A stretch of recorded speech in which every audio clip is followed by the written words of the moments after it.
Zombie Apocalypse.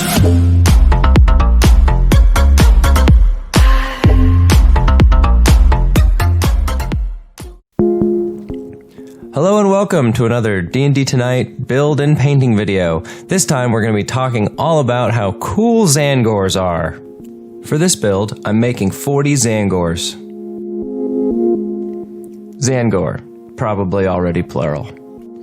Do you think it's Tzangor or Tzangors? Ungor? Ungors? I don't know. Leave your thoughts in the comments below. Tzangor are my favorite model in 40k and Age of Sigmar. Probably now and forever. I just love the bird people. Fair warning, on the first page of the build instructions, the Savage Blade labeled 49 is actually meant to be labeled 46.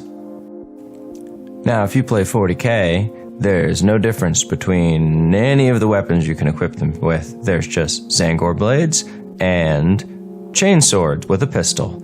But if you play Sigmar, then you gotta think about what you want to put on your Tzangors, and how many mutants you want, or how many great blades you want, or whether or not you want Arcanite shields or paired savage blades. That's a bit of a pain in the butt, and it's a moving target to hit. But I tried to maximize the number of great blades and the number of mutants that I could have in a squad of 10. Speaking of weapons, any weapon that goes across the chest, I tend to keep off the model so that it's easier to paint behind it during the painting process.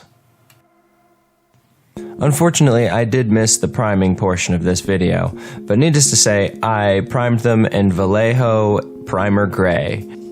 The first step after primer is to go ahead and do a layer of Sotek Green on all of the armor paneling. And I follow that up with Guilliman Blue Glaze over all of the flesh.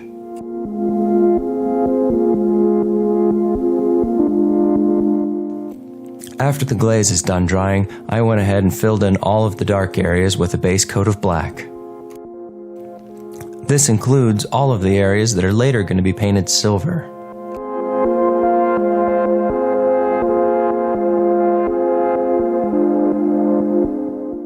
Painting this many units at a time, you can really start to see why they're all on sticks in that bowl of rice. It makes it really easy to just grab the next one and keep going while they dry. Next up, I tackle all the white cloth. It gets coated in Drakenhof Nightshade, then that gets cleaned up with Uthwan Grey, and finally an ultimate highlight of pure white.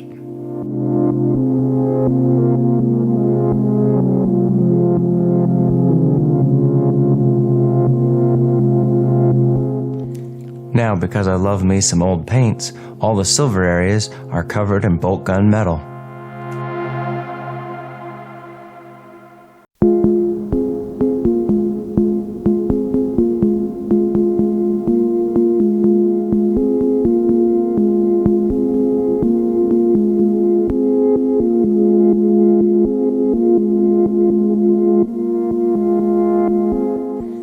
Aw yeah, we made it to everybody's favorite part of playing Thousand Suns. We get to paint all that gold trim. The first time I tried to do this gold, I painted it under with a light brown and then went at it with shining gold from an old paint line. But I find it far easier and a huge time savings to go out and buy yourself a pot of Retributor armor. It has a really good coverage and you can pretty much get it done in one coat, maybe with a little bit of touch-up.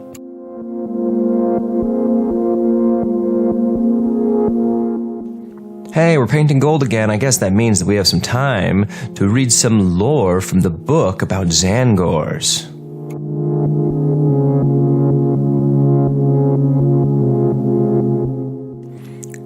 The blasphemous chanting of masked Tzangors rises to a crescendo as they draw close to their prey. Multi-hued tongues flap within aquiline beaks, eagerly lapping up the taste of fear and confusion. Iridescent eyes glow with inhuman savagery, and the cruelly twisted horns that spout from each Tzangor skull clatter together as they vie to be the first into the fray. With jagged blades they hack their victims apart before trampling the dying beneath clawed feet.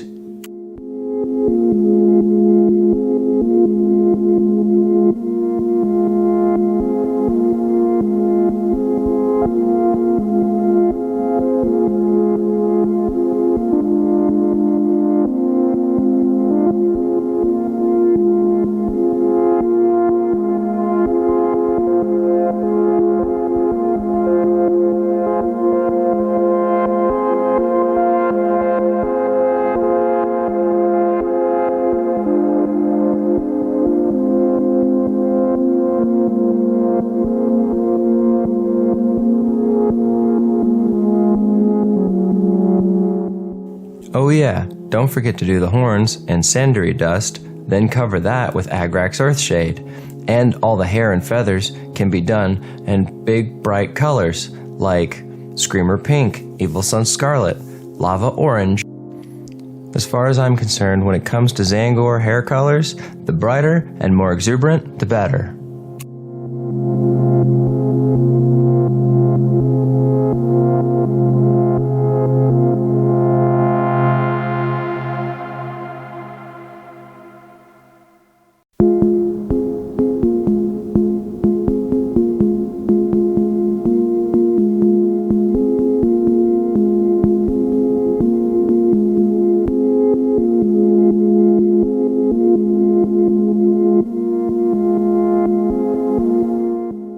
We're done with painting all the birds, bodies, and armor, we can go back to all those weapons that I forgot about in that little box that's been set aside for about a month now. And all of those are going to have to go through the same process. The armor needs done in Sotek Green, washed with Drakenhof Nightshade. The silver areas need undercoated in black, and then covered over with Boltgun Metal. Then you have to do the white flag. And then if that doesn't make you surrender, you can get back on all that gold trim with more Retributor armor.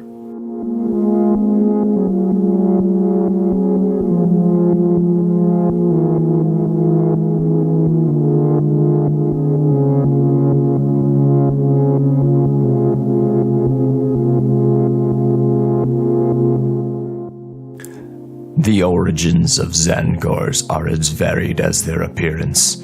They arise where Tzeentch wills it, and are brought into being by his blessed transmutations. Some are the product of grim experiments performed on the slaves taken to the planet of the sorcerers. Others are shaped from the crews of damaged ships caught in warp storms, their bodies transmuted through exposure to pure empiric power. Perhaps most horrific are the Tzangors born to human mothers on worlds enshrouded by the tzeentch maledictum. Hold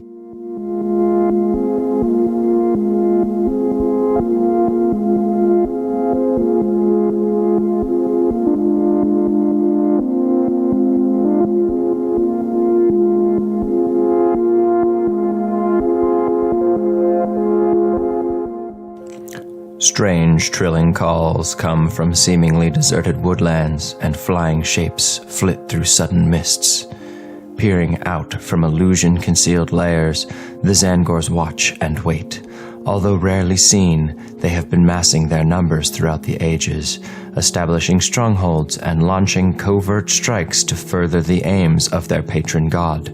Soon the time will be ripe for conquest, and they will rise to unleash their full fury.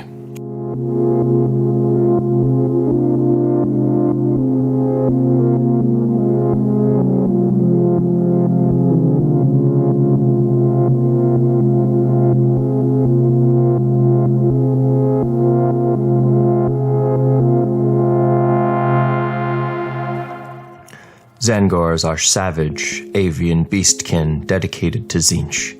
As such, they have been warped into shapes more pleasing to the architect of fate.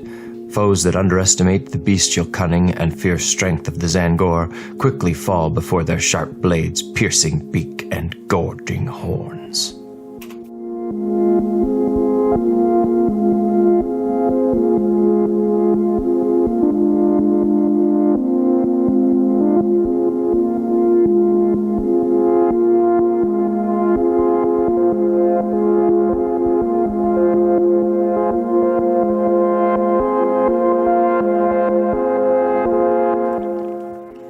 In battle, the Tzangor warflocks are led by a twist-bray champion. They fight with savage skill, stabbing and hacking with curved swords or axes, as well as rending with horn and beak.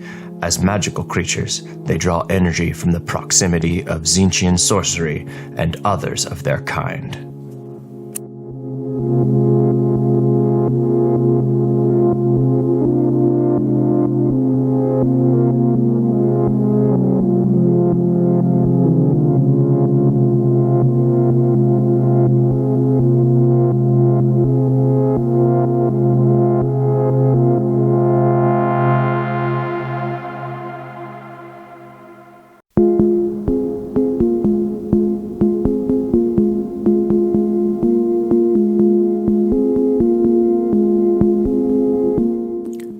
Now grab out your build manual that you put away 2 months ago and try to match up each set of arms with each bird that was meant to have that weaponry. Once that's done, you can start basing your almost finished models.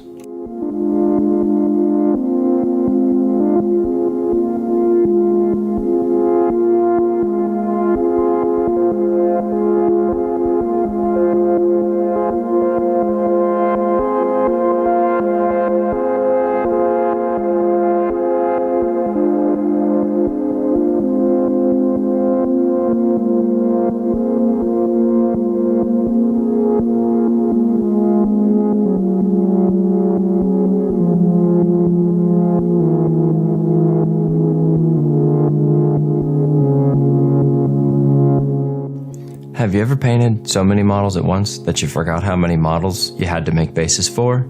This is the first time that's ever happened to me. I actually ran out of bases halfway through basing all of these birds. My flock was too big, so I had to grab up the green stuff and make some more custom bases to finish the rest of my Tzangors.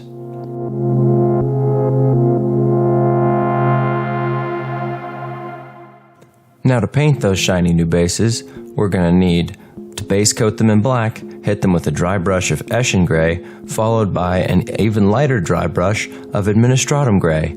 You can pick out any 3 random browns that you've got in order to highlight individual stones.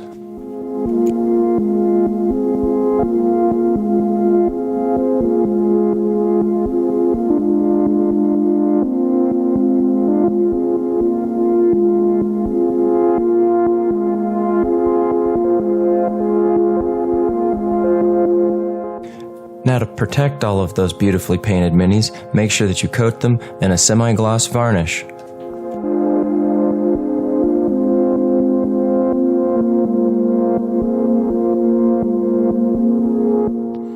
If you liked this video and want to see more, you can check out the rest of our work over at dndtonight.com. If you have any feedback for us, feel free to fill out the form and drop us a note, or you can leave a comment down below.